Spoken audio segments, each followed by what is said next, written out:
ಈ ವಾರದಲ್ಲಿ ಒಟ್ಟು 5ರಿಂದ 6 IPOಗಳು ಇದ್ದಾವೆ. ಎಲ್ಲ IPOಗೂ ಅಪ್ಲೈ ಮಾಡ್ತಾ ಇರುವವರು ಕೆಲವರಿದ್ದಾರೆ. ಹೀಗೆ ಅಪ್ಲೈ ಮಾಡಿದ್ರಲ್ಲಿ ಯಾವ IPOವೂ ಕೂಡ ಅಲಾಟ್ ಆಗದೆ ಬೇಜಾರು ಮಾಡಿಕೊಳ್ಳುವವರು ಕೂಡ ತುಂಬ ಜನ ಇದ್ದಾರೆ. ನನ್ನದೇ ಎಕ್ಸಾಂಪಲ್ ತಗೊಳ್ಳಿ. ಟಾಟಾ ಟೆಕ್ನಾಲಜಿಯ IPO ಬಂದಾಗ ನನ್ನಷ್ಟು ಅದರ ಬಗ್ಗೆ ಇಂಟ್ರೆಸ್ಟೆಡ್ ಆಗಿದ್ದವರು ಬೇರೆ ಯಾರು ಇರ್ಲಿಕ್ಕಿಲ್ಲ. ನನಗೆ ಗೊತ್ತಿದ್ದವರ ಫ್ಯಾಮಿಲಿ ಮೆಂಬರ್ಸ್ನ ಫ್ರೆಂಡ್ಸ್ನ ಅಕೌಂಟ್ಗಳ ಮೂಲಕ ಎಲ್ಲ ಇದಕ್ಕೆ ಅಪ್ಲೈ ಮಾಡಿಸಿದ್ದೆ. 8ರಿಂದ 9 ಬೇರೆ ಬೇರೆ ಅಕೌಂಟ್ಗಳಲ್ಲಿ ಅಪ್ಲಿಕೇಶನನ್ನು ಹಾಕಿಸಿದಾಗಲೂ ಕೂಡ ಟಾಟಾ ಟೆಕ್ನಾಲಜಿಯ ಒಂದೇ ಒಂದು ಲಾಟ್ ನನಗೆ ಸಿಕ್ಕಿರಲಿಲ್ಲ. ಸೊ ಇದು ಪ್ಯೂರ್ ಲಕ್. ಇಲ್ಲಿ ಲಕ್ ಇಲ್ಲ ಅಂತ ಹೇಳಿದರೆ ಏನು ವರ್ಕೌಟ್ ಆಗೋದಿಲ್ಲ. ಆದರೆ ಕೆಲವೊಮ್ಮೆ ನಾವು ನಮ್ಮ ಕೈಯಾರೆ ಮಾಡುವಂತಹ ಮಿಸ್ಟೇಕ್ಸ್ ನಮಗೆ IPO ಅಲಾಟ್ಮೆಂಟ್ ಆಗದೇ ಇರುವ ರೀತಿಯಲ್ಲಿ ನೋಡಿಕೊಂಡು ಬಿಡುತ್ತೆ. ಇಂತಹ ಮಿಸ್ಟೇಕ್ಸನ್ನು ಅವಾಯ್ಡ್ ಮಾಡಿದರೆ chances of getting IPO allotment ಹೆಚ್ಚಾಗುತ್ತೆ. ನಿಮಗೆ SME IPOದ ಕತೆಗೆ ಬಂದಾಗ ತುಂಬ ಸಣ್ಣ ಮಟ್ಟಿನ ಅಮೌಂಟ್ ಸಬ್ಸ್ಕ್ರಿಪ್ಷನ್ಗೆ ಅವೈಲೇಬಲ್ ಇರುತ್ತೆ. 500 ಕೋಟಿ, 1000 ಕೋಟಿ, 1200, 2000 ಕೋಟಿ ಅಂತ. ಹೀಗೆ ಸಣ್ಣ ಮಟ್ಟಿನ ಇಶ್ಯೂ ಸೈಜ್ ಇರಬೇಕಾದ್ರೆ 100 ಪಟ್ಟು ಓವರ್ ಸಬ್ಸ್ಕ್ರಿಪ್ಷನ್ ಆಯಿತು, 150 ಪಟ್ಟು ಓವರ್ ಸಬ್ಸ್ಕ್ರಿಪ್ಷನ್ ಆಯಿತು ಆ IPOಗೆ ಅಂತ ಹೇಳಿದರೆ ಅಪ್ಲೈ ಮಾಡಿದಂತಹ 150 ಜನರಲ್ಲಿ ಒಬ್ಬನಿಗೆ ಮಾತ್ರ ಆ ಲಾಟ್ ಅಲೊಕೇಶನ್ ಆಗುವಂತಹದ್ದು. This is pure luck. ಆದರೆ ನೀವು ಒಂದಿಷ್ಟು ಮಿಸ್ಟೇಕ್ಗಳನ್ನು ಅವಾಯ್ಡ್ ಮಾಡಿದರೆ ಈ ಲಕ್ನಲ್ಲಿ ನಿಮಗೂ ಒಂದು ಭಾಗ ಸಿಗುತ್ತೆ. ಫಸ್ಟ್ ಮಿಸ್ಟೇಕ್ ಏನು ಗೊತ್ತಾ? ತುಂಬ ಜನರ ಬಳಿಯಲ್ಲಿ 2ರಿಂದ 3 ಡಿಮ್ಯಾಟ್ ಅಕೌಂಟ್ಗಳು ಇರ್ತವೆ. ಗ್ರೋನಲ್ಲಿ ಒಂದು ಡಿಮ್ಯಾಟ್ ಅಕೌಂಟ್ ಇರುತ್ತೆ, ಕೈಟ್ನಲ್ಲಿ ಇನ್ನೊಂದು ಡಿಮ್ಯಾಟ್ ಅಕೌಂಟ್ ಇರುತ್ತೆ, ಏಂಜಲ್ ಒನ್ನಲ್ಲಿ ಒಂದು ಡಿಮ್ಯಾಟ್ ಅಕೌಂಟ್ ಇರುತ್ತೆ. ಎಲ್ಲ ಕಡೆಯಿಂದ ಅಪ್ಲಿಕೇಶನ್ ಹಾಕಿ ಬಿಡ್ತಾರೆ. ಅಪ್ಲಿಕೇಶನ್ ಹೀಗೆ ಹಾಕಿದರೆ ಅಲಾಟ್ಮೆಂಟ್ ಚಾನ್ಸಸ್ ಹೆಚ್ಚು ಅಂತ ಯೋಚನೆ ಮಾಡ್ತಾರೆ. But it does not work that way. ನಿಮ್ಗೇನಾಗುತ್ತೆ, ಒಂದು ಪ್ಯಾನ್ ಕಾರ್ಡ್ಗೆ ಒಂದು ಅಪ್ಲಿಕೇಶನ್ ಲಿಂಕ್ ಆಗುತ್ತೆ.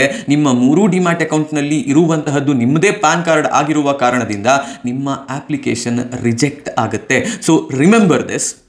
ಒಂದು IPOಗೆ ತುಂಬ ಟ್ರ್ಯಾಕ್ಷನ್ ಇದೆ. ನಿಮಗೆ ಬೇರೆ ಬೇರೆ ಅಕೌಂಟ್ನಿಂದ ಅಪ್ಲೈ ಮಾಡಬೇಕು ಅಂತ ಅನಿಸಿದರೆ ನಿಮ್ಮ ಅಪ್ಪನ, ಅಮ್ಮನ, ಅಕ್ಕನ, ತಮ್ಮನ, ಪಕ್ಕದ ಮನೆಯವರದು, ಫ್ರೆಂಡ್ಗಳದ್ದು ಎಲ್ಲರ ಅಕೌಂಟ್ಸ್ನಿಂದ ಒಂದೊಂದು ಅಪ್ಲಿಕೇಶನ್ಸ್ ಹಾಕಿ. ಬಟ್ ನಿಮ್ಮ ಒಬ್ಬರದ್ದೇ ಬೇರೆ ಬೇರೆ ಡಿಮ್ಯಾಟ್ ಅಕೌಂಟ್ನಿಂದ ಮಲ್ಟಿಪಲ್ ಅಪ್ಲಿಕೇಶನ್ ಹಾಕೋದಕ್ಕೆ ಹೋಗಬೇಡಿ. ಪಾಯಿಂಟ್ ನಂಬರ್ 1 ಇದು.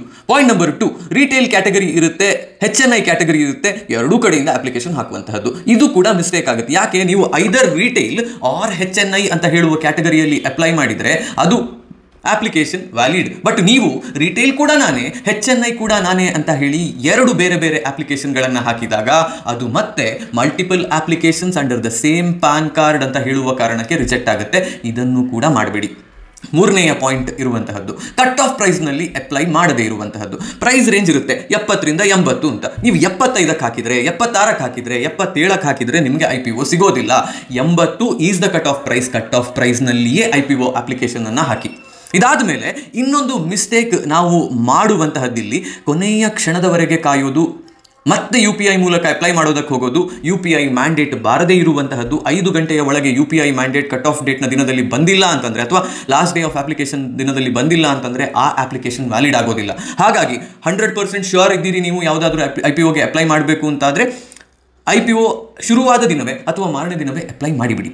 ಶೇರ್ ಹೋಲ್ಡರ್ಸ್ ಕ್ಯಾಟಗರಿ ಒಂದು IPOದಲ್ಲಿ ಬರುವ ಸಾಧ್ಯತೆ ಇದೆ ಅನ್ನೋದು ನಿಮಗೆ ಅರಿವಿಗೆ ಬಂದರೆ ಆ ಪೇರೆಂಟ್ ಕಂಪನಿಯ ಒಂದು ಸ್ಟಾಕನ್ನು ನಿಮಗೆ ಎಷ್ಟು ಬೇಗ ಸಾಧ್ಯ ಆಗುತ್ತೋ ಅಷ್ಟು ಬೇಗ ಖರೀದಿಸಿ ನಿಮ್ಮ ಡಿಮ್ಯಾಟ್ ಅಕೌಂಟ್ನಲ್ಲಿ ಇಟ್ಕೊಳ್ಳಿ. ಸೊ ದ್ಯಾಟ್ ಶೇರ್ ಹೋಲ್ಡರ್ ಕ್ಯಾಟಗರಿಯ ಮೂಲಕವೂ ಕೂಡ ನೀವು ಅಪ್ಲಿಕೇಶನನ್ನು ಅಪ್ಲೈ ಮಾಡುವಂತಹ ಅರ್ಹತೆಯನ್ನು ಪಡೆದುಕೊಳ್ತೀರಿ. ಇಲ್ಲಿ ನಿಮಗೆ ಒಂದು ಪಾಯಿಂಟ್ ಆಫ್ ಅಂಡರ್ಸ್ಟ್ಯಾಂಡಿಂಗ್ ಬೇಕು. ಶೇರ್ ಹೋಲ್ಡರ್ಸ್ ಕ್ಯಾಟಗರಿಯಲ್ಲಿ ನೀವು ಒಂದು ಸ್ಟಾಕ್ಗೆ IPOಗೆ ಅಪ್ಲೈ ಮಾಡ್ತಿದ್ದೀರಾ ಅಂತಾದರೆ ನೀವು ಅದೇ ಪ್ಯಾನ್ ಕಾರ್ಡನ್ನು ಬಳಕೆ ಮಾಡಿಕೊಂಡು, ಅದೇ ಡಿಮ್ಯಾಟ್ ಅಕೌಂಟನ್ನು ಬಳಕೆ ಮಾಡಿಕೊಂಡು ರಿಟೇಲ್ ಕ್ಯಾಟಗರಿಯ ಅಪ್ಲಿಕೇಶನ್ ಅನ್ನು ಕೂಡ ಸಬ್ಮಿಟ್ ಮಾಡಬಹುದು. ಶೇರ್ ಹೋಲ್ಡರ್ ಮತ್ತು ರಿಟೇಲ್ ಕ್ಯಾಟಗರಿಯಲ್ಲಿ ಅಪ್ಲೈ ಮಾಡುವಂತಹ ಅವಕಾಶ ಇರುತ್ತೆ. ಶೇರ್ ಹೋಲ್ಡರ್ ಮತ್ತು HNI ಕ್ಯಾಟಗರಿಯಲ್ಲಿ ಒಂದೇ ಡಿಮ್ಯಾಟ್ ಅಕೌಂಟನ್ನು, ಒಂದೇ ಪ್ಯಾನ್ ಕಾರ್ಡನ್ನು ಬಳಕೆ ಮಾಡಿಕೊಂಡು ಅಪ್ಲಿಕೇಶನ್ ಹಾಕುವಂತಹ ಅವಕಾಶ ಇರುತ್ತೆ. ಮತ್ತೊಂದು ರೀಕ್ಯಾಪ್ ನಿಮಗೆ, ರಿಟೇಲ್ ಕ್ಯಾಟಗರಿಯಲ್ಲಿ ಹಾಕ್ತಿದ್ದೀರಾ ಅಂತ ಹೇಳಿದರೆ HNIಯಲ್ಲಿ ಹಾಕೋದಕ್ಕೆ ಸಾಧ್ಯ ಆಗೋದಿಲ್ಲ.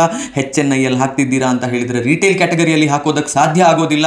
ಒಂದು ವೇಳೆ ಶೇರ್ ಹೋಲ್ಡರ್ಸ್ ಕೋಟಾದಲ್ಲಿ ಅಪ್ಲೈ ಮಾಡ್ತಿದ್ದೀರಾ ಅಂತ ಹೇಳಿದರೆ ಶೇರ್ ಹೋಲ್ಡರ್ಸ್ ಕೋಟಾ ಮತ್ತು retail is a valid combination. ಹಾಕೋದಕ್ಕೆ ಸಾಧ್ಯ ಇದೆ 2 ಅಪ್ಲಿಕೇಶನ್ಗಳನ್ನು. ಶೇರ್ ಹೋಲ್ಡರ್ಸ್ ಕ್ಯಾಟಗರಿ ಮತ್ತು HNI ಕ್ಯಾಟಗರಿಯಲ್ಲೂ ಕೂಡ ಅಪ್ಲೈ ಮಾಡೋದಕ್ಕೆ ಸಾಧ್ಯ ಇದೆ. ಇದು 2 ವ್ಯಾಲಿಡ್ ಆಗಿರುವಂತಹ ಅಪ್ಲಿಕೇಶನ್ ವಿಧಾನಗಳು. ಇದಾದ ಮೇಲೆ ಇನ್ನೊಂದು ತುಂಬ ಇಂಪಾರ್ಟೆಂಟ್ ಆಗಿರುವಂತಹ ವಿಷಯ ಮತ್ತು ಜನರಲ್ ಮಿಸ್ಕನ್ಸೆಪ್ಷನ್, ಜನರಲ್ಲಿ IPOಗೆ ಮೊದಲ ದಿನ ಹಾಕಿದರೆ ಅಲಾಟ್ಮೆಂಟ್ ಚಾನ್ಸಸ್ ಹೆಚ್ಚು, ಎರಡನೇ ದಿನ ಹಾಕಿದರೆ ಅಲಾಟ್ಮೆಂಟ್ ಚಾನ್ಸಸ್ ಕಮ್ಮಿ, ಲಾಸ್ಟ್ ಡೇ ಹಾಕಿದರೆ IPO ಸಿಗೋದೇ ಇಲ್ಲ ಅಂತ ಹೇಳುವಂತಹದ್ದು. ಇಂತಹದ್ದು ನಡೆಯೋದಿಲ್ಲ.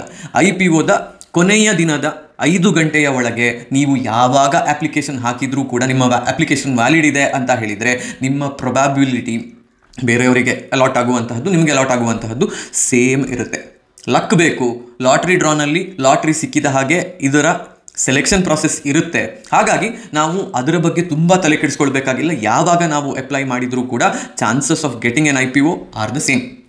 ಈಗ ಮತ್ತೊಂದು ರೀಕ್ಯಾಪ್ ವಿಡಿಯೋವನ್ನು ಮುಗಿಸೋದಕ್ಕಿಂತ ಮುಂಚೆ, ಒಂದು ಡಿಮ್ಯಾಟ್ ಅಕೌಂಟ್ ಬಳಕೆ ಮಾಡಿಕೊಂಡು ಒಂದು ಅಪ್ಲಿಕೇಶನ್ ಹಾಕೋದಕ್ಕೆ ಸಾಧ್ಯ ಇದೆ. ಮಲ್ಟಿಪಲ್ ಡಿಮ್ಯಾಟ್ ಅಕೌಂಟ್ಸ್ ನಿಮ್ಮ ಹತ್ರ ಇದೆ ಅಂತ ಹೇಳಿದರೂ ಕೂಡ ಅದೆಲ್ಲವೂ ಒಂದೇ ಪ್ಯಾನ್ ಕಾರ್ಡ್ಗೆ ಲಿಂಕ್ ಆಗಿದೆ ಅಂತ ಹೇಳಿದರೆ, ಅಂದರೆ ನಿಮ್ಮ ಹೆಸರಿನಲ್ಲಿ 3 ಡಿಮ್ಯಾಟ್ ಅಕೌಂಟ್ಗಳು ಇದ್ದಾವೆ, linked to the same PAN card ಅಂತ ಹೇಳಿದರೂ ಕೂಡ ಬರೀ ಒಂದು ಅಪ್ಲಿಕೇಶನ್ ಹಾಕುವಂತಹ ಅವಕಾಶ ನಿಮಗಿರುವಂತಹದ್ದು. ಓವರ್ ಸಬ್ಸ್ಕ್ರೈಬ್ ಆಗಿರುವಂತಹ IPOಗಳಲ್ಲಿ ರೀಟೇಲ್ ಕ್ಯಾಟಗರಿಯಲ್ಲಿ ನೀವು ಒಂದು ಲಾಟನ್ನು ಅಪ್ಲೈ ಮಾಡಿದ್ರು, 13-14 ಲಾಟ್ಗಳನ್ನು ಅಪ್ಲೈ ಮಾಡಿದ್ರು, ಅಂದರೆ 2 ಲಕ್ಷದ ಒಳಗೆ ಎಷ್ಟೇ ಲಾಟನ್ನು ಅಪ್ಲೈ ಮಾಡಿದರೂ ಕೂಡ ನಿಮಗೆ ಒಂದು ಲಾಟ್ ಸಿಗುವಂತಹ ಚಾನ್ಸಸ್ ಮಾತ್ರ ಇರುವಂತಹದ್ದು. ಹಾಗಾಗಿ ಒಂದು ರೀಟೇಲ್ ಅಪ್ಲಿಕೇಶನ್ನ ಮೂಲಕ 1.5 ಲಕ್ಷಕ್ಕೆ 2 ಲಕ್ಷದ ಹತ್ತಿರಕ್ಕೆ ದುಡ್ಡು ಹಾಕ್ತೀನಿ ಅಂತ ಹಾಕುವಂತಹದ್ದು ಬೇಡ. ಇದರ ಬದಲು 5-6 ಡಿಮ್ಯಾಟ್ ಅಕೌಂಟ್ಗಳ ಮೂಲಕ, ಅಂದರೆ ಬೇರೆ ಬೇರೆ ಪಾನ್ ಕಾರ್ಡ್ಗೆ ಲಿಂಕ್ ಆಗಿರುವಂತಹ ಡಿಮ್ಯಾಟ್ ಅಕೌಂಟ್ಗಳ ಮೂಲಕ ಒಂದೊಂದು ಲಾಟ್ಗೆ ಎಲ್ಲ ಕಡೆ ಅಪ್ಲೈ ಮಾಡಿದರೆ ನಿಮಗೆ ಅಲಾಟ್ಮೆಂಟ್ ಸಿಗುವಂತಹ ಚಾನ್ಸಸ್ ಹೆಚ್ಚಾಗುತ್ತೆ.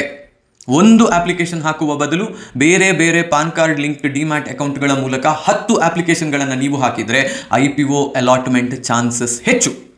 ಇದಿಷ್ಟು IPO ಅಲಾಟ್ಮೆಂಟ್ ಚಾನ್ಸಸ್ಸನ್ನು ಹೆಚ್ಚು ಮಾಡಿಕೊಳ್ಳೋದು ಹೇಗೆ ಅನ್ನೋದ್ರ ಬಗ್ಗೆ ಇದ್ದಂತಹ ವಿಡಿಯೋ.